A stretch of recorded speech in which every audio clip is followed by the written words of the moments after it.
Habits outlast one time. Ang malaking pera ay one-time event. Pero ang habit ay panghabang buhay mo na puhunan. Yung minsan iniisip mo na, magsisimula na ako mag-ipon kapag matanggap ko na yung bonus ko.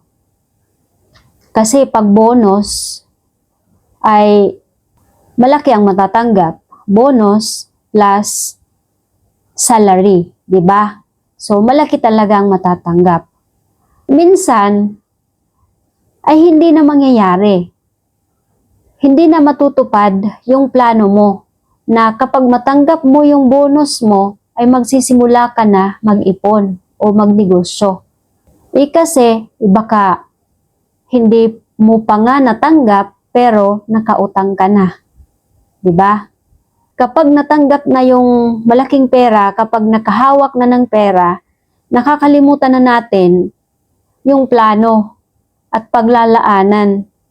Kasi iniisip na kung saan pupunta, anong bibilhin, anong kakainin, saan magta-travel, sinong bibigyan, magkano ang bibigay kay ano, magkano ang itutulong kay ano.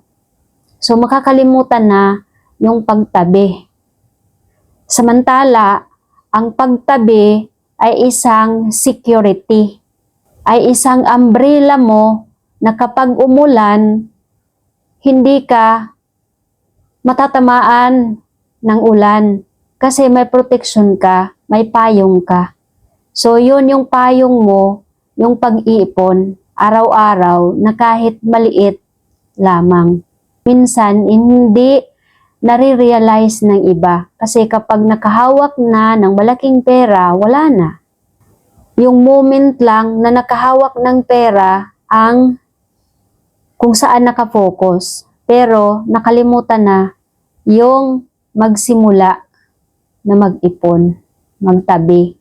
Kadalasan talaga ay nauubos agad ang pera. Isang araw lang dumaan sa kamay, wala nang natira. Kasi hindi priority ang pagtabi.